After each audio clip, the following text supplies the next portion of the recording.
بسم اللہ الرحمن الرحیم وما ارسلناک الا رحمتا للعالمین صدق اللہ العظیم الصلاۃ والسلام علیک یا سیدی یا رسول اللہ وعلی آلک واصحابک یا سیدی یا حبیب اللہ۔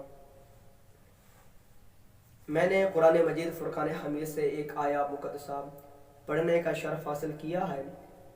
خالق کائنات نے فرمایا وما ارسلناک الا رحمتا للعالمین۔ اس کا سادہ سا یہ ترجمہ ہے کہ اے پیارے حبیب، ہم نے آپ کو تمام عالمین کے لیے رحمت بنا کے بھیجا ہے۔ میرے آقا علیہ الصلوۃ والسلام تمام جہانوں کے لیے، تمام عالمین کے لیے آپ رحمت بن کے آئے ہیں۔ اور یاد رہے، رحمت للعالمین ہونے کے لیے چند باتیں ضروری ہیں۔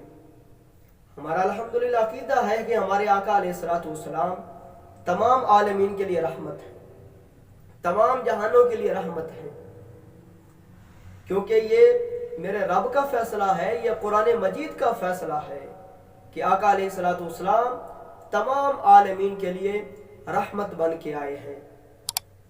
رحمت للعالمین ہونے کے لیے یہ بات ضروری ہے کہ جو رحمت للعالمین ہے وہ بڑا ہو، عمر میں بڑا ہو۔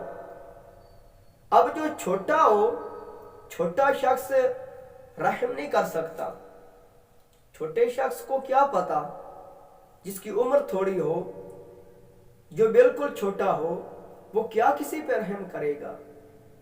رحم کرنے کے لیے عمر میں بڑا ہونا ضروری ہے۔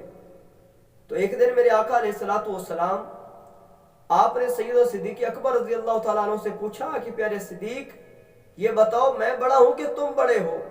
عرض کی آقا، عمر کا تقاضا کیا جائے تو عمر میں کچھ میں بڑا ہوں، لیکن بڑے تو آپ ہی ہو، بڑے آپ ہی ہو۔ تو ایک دن میرے آقا علیہ الصلوۃ والسلام نے حضرت جبریل امین علیہ السلام سے بھی پوچھا، اے جبریل، یہ بتاؤ کہ تم بڑے ہو اور تمہاری عمر کتنی ہے؟ فرمایا کہ تمہاری عمر ایج کتنی ہے؟ تو جبریل امین علیہ السلام عرض کرتے ہیں، یا رسول اللہ صلی اللہ علیہ وسلم، مجھے پتہ تو نہیں میری عمر کتنی ہے۔ فرمایا کوئی اندازہ؟ کہتے ہیں کہ یا رسول اللہ، عرش اعظم پہ ایک ستارہ طلوع ہوا کرتا تھا، اور اس عرش اعظم پر میں نے اس کو 72,000 مرتبہ دیکھا ہے۔ 70,000 مرتبہ کے 70,000 سال کے بعد وہ طلوع ہوتا تھا، اور 72,000 مرتبہ میں نے اس کو دیکھا ہے۔ تو کریم آقا علیہ الصلوۃ والسلام نے فرمایا کہ اگر اب وہ ستارہ میں دکھاؤں تو کیا پہچان لوگے؟ عرض کرتے ہیں، یا رسول اللہ صلی اللہ علیہ وسلم، جس ستارے کو میں نے 72,000 مرتبہ دیکھا ہے، اور 72,000 مرتبہ دیکھنے کے بعد میں کیسے بھول سکتا ہوں؟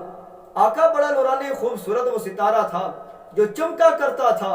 تو آقا علیہ الصلوۃ والسلام نے فرمایا، پھر دیکھو، میرے مصطفیٰ جان رحمت نے اپنا امامہ شریف پیچھے کو سرکایا اور پیشانی مبارک سے نور چمکا، لائٹ نکلی نور کی۔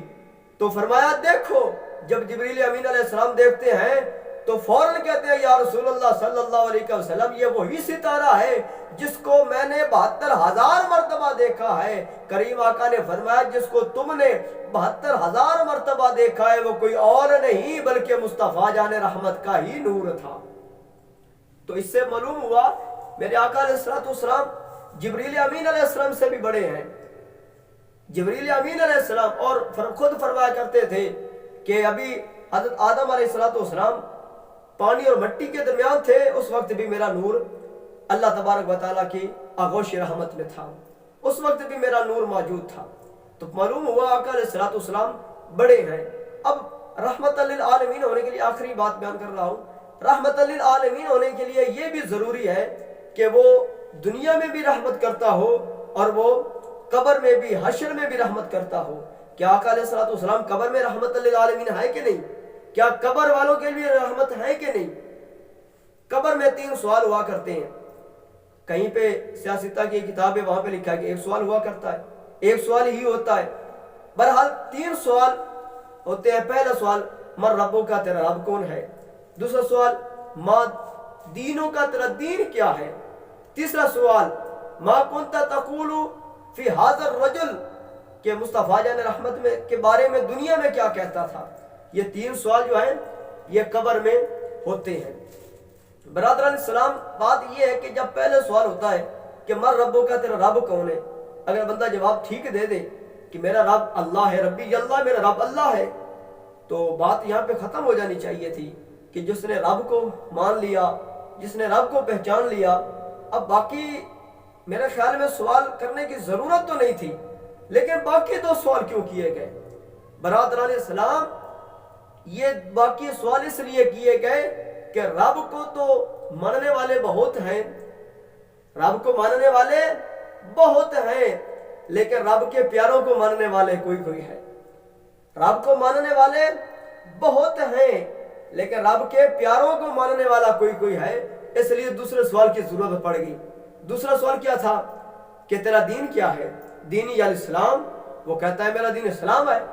اب یہاں پہ بات ختم ہو جانی چاہیے تھی کہ جب اس نے کہا کہ میرا دین اسلام ہے، میں اسلام دین رکھتا ہوں، اللہ کو بھی پہچان لیا اور مسلمان بھی ہے، تو چاہیے تو یہ تھا کہ دو سوال پہ جنت کی مہر لگا دی جاتی، لیکن تیسرے سوال کی ضرورت کیوں پی؟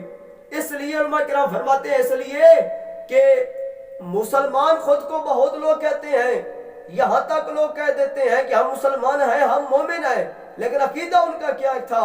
وہ کہتے ہیں عقیدہ ان کا یہ ہے، وہ کہتے ہیں کہ نبی پاک صلی اللہ علیہ وسلم جو یہ نبی نہیں تھے، بلکہ اللہ پاک نے حضرت جبریل علیہ السلام کو جب وحی دی، اور وحی وہ حضرت مولا علی کے پاس لے جانا چاہتے تھے، لیکن وہ غلطی سے حضور کے پاس لے کے آ گئے۔ کچھ ایسے بھی عقائد رکھنے والے لوگ ہیں، اب وہ بھی کہتے ہیں مسلمان ہیں، ہم مومن ہیں، لیکن تیسرے سوال کی ضرورت اس لیے پڑی۔ اور کچھ ایسے بھی ہیں جو کہتے ہیں مسلمان ہیں، ہم توحیدی ہیں، ہم موحد ہیں، لیکن ان کا بھی عقیدہ کیا ہے؟ وہ کہتے ہیں کہ حضور کو علم غیب کوئی نہیں، حضور کو اختیارات کوئی نہیں ہے، حضور سماعت نہیں فرما سکتے، حضور استغفر اللہ نعوذ باللہ اب قبر میں چلے گئے ہیں اور مر چکے ہیں، استغفر اللہ نعوذ باللہ۔ یہاں تک بھی عقیدہ رکھنے والے خود کو کہتے ہیں مسلمان ہیں۔ تیسرا سوال اس لیے کروایا گیا کہ تیسرے سوال پہ پتہ چلے گا کہ اصل مومن کون ہے۔ ما کنت تقول فی حق ھذا الرجل، مصطفیٰ جان رحمت کے بارے میں دنیا میں کیا کہتا تھا؟ اور الحمدللہ ہمارے بزرگوں نے ہمیں یہ عقیدہ عطا فرمایا ہے، انہوں نے عقیدہ دیا کہ جب قبر میں یہ سوال ہو تو کہہ دینا سب سے اعلیٰ و اعلیٰ ہمارا نبی، سب سے بالا و اعلیٰ ہمارا نبی، کون دیتا ہے دینے کو منہ چاہیے، دینے والا ہے سچا ہمارا نبی، خلق سے اولیاء، اولیاء سے رسول، اور رسولوں سے اعلیٰ ہمارا نبی، اور رسولوں سے اعلیٰ ہمارا نبی۔